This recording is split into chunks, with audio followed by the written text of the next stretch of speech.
which is what we'll get into that a little bit more right now at the next part. After she had herself back under control, we asked her to explain what had happened. She was quiet for a few moments, gathering her thoughts, then she began to speak.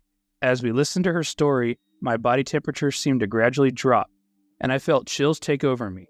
Several times I made eye contact with Jerry, and his expression was a mirror of my own, disbelief and fear. It started about a month ago, she began. That's when I first heard the scratching at my closet door. A soft, slow, steady scratching that seemed to come from inside her bedroom closet at night. At first, she had assumed it was probably a mouse or something like another small animal, except the scratching seemed to come from too high of a height to be the working of a mouse or an animal. Whenever she opened the closet door, always after the scratching had stopped, there had been nothing there. Several times she had started to open the closet door as the scratching was in progress to get to the bottom of it once and for all. But each time she grasped the doorknob and she was overwhelmed with unease and fear, and she was not able to do it. The scratching sounded too deliberate, too gentle, deceptionally harmless, as if something was trying to lure her into opening that closet door. To be safe, she had started locking her closet door at night. Over the next several days, the scratching had gotten louder and more intense, as if something was trying to tunnel its way through the wood. One day, she opened the closet door and found claw marks on the other side. Claw marks that were 6 feet off the ground. Claw marks that looked like they had been made by fingernails. The horror had really started for Miss Garrity about a week after she had first heard the scratching sounds. One night she had awoken to a voice softly calling her name. A voice that seemed to be coming from the locked closet door. She was bewildered, even more so because she recognized this voice. It belonged to Bill, her dead husband. Bill's voice had pleaded for her to open the closet door, telling her that God had sent him down to take her up to heaven where they could be together again and young like they used to be, forever. At this point, Jerry had looked at me wide-eyed from the other side of the couch. Then what happened? I asked her gently.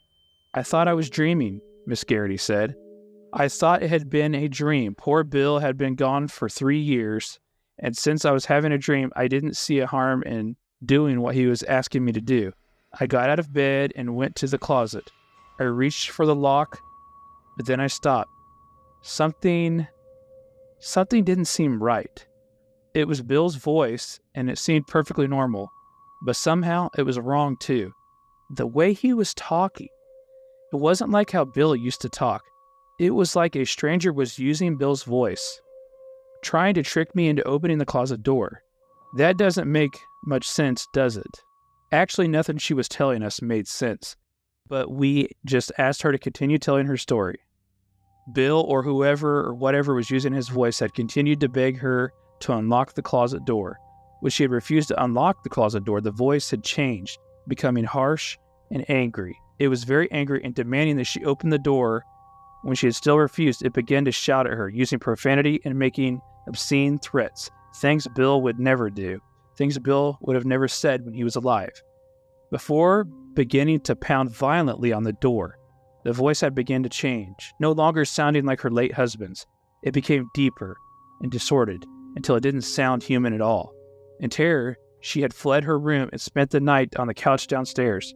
Eventually, the pounding and the threats had stopped. Miss Garrity, Jerry politely interrupted her at this point. Why didn't you call us at the police station when this happened? She was silent for a moment, then a small bitter smile formed on her lips. I thought you'd think I was imagining it, she told us. I know people in town think I'm a crazy old lady, and I've had you out here so many times before for things that turned out to be nothing. I thought maybe it was all in my head, and I didn't want to bother you about it. Boy, this story really goes from 0 to 60 like that, doesn't it? Business has just picked up, I guess you could say.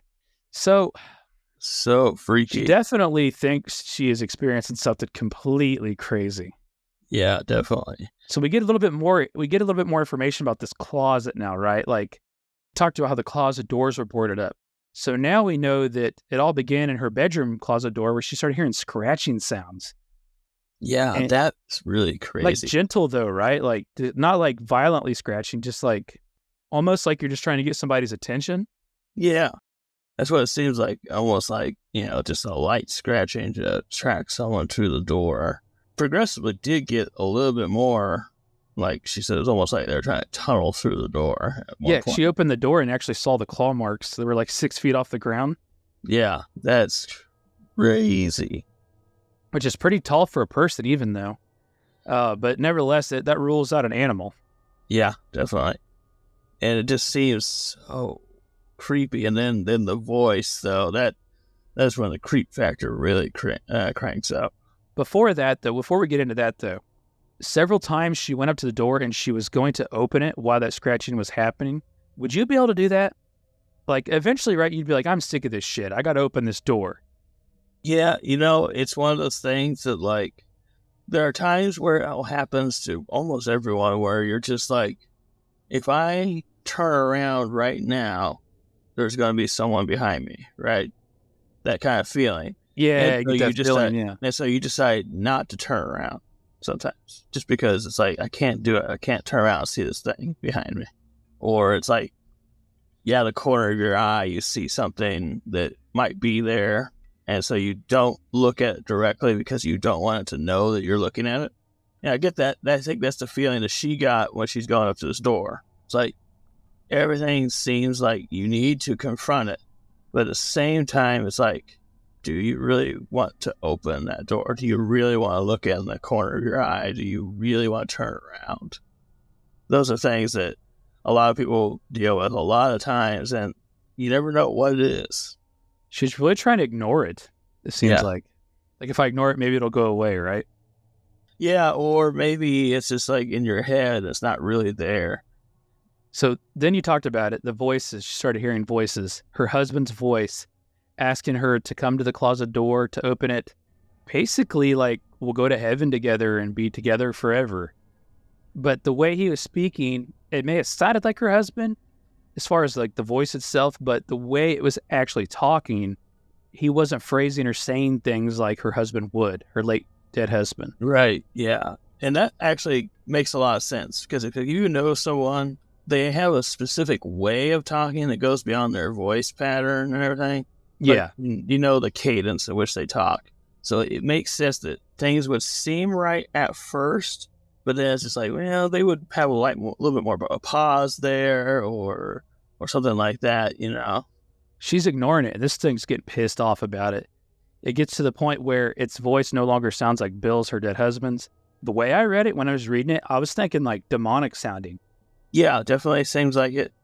It says Noir sound human like, and it also has like it's been saying some really terrible things to her, Yeah. which is terrifying. One of the most terrifying things ever. Yeah, this is a crazy story. But again, though, she moves downstairs and they ask the $1,000,000 question, why didn't you call us, right? And you could tell that she's still contemplating if this is like real or not, almost. First of all, she doesn't want to bother them. She knows everybody thinks she's a crazy lady, but she's starting to think herself, wait, am I going crazy? Right.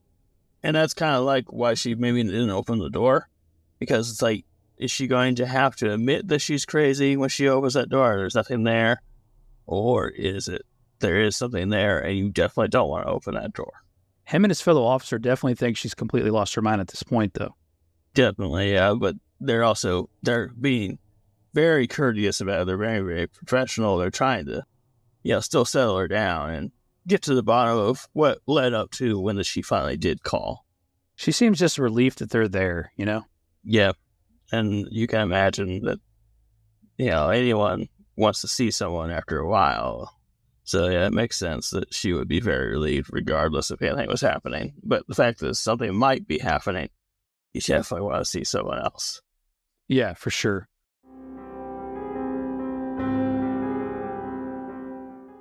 Jeff Townsend Media. CG, good night. And the question is, do I stay here? Will you be back? Are you gonna come back? Will you be back? Are you coming back?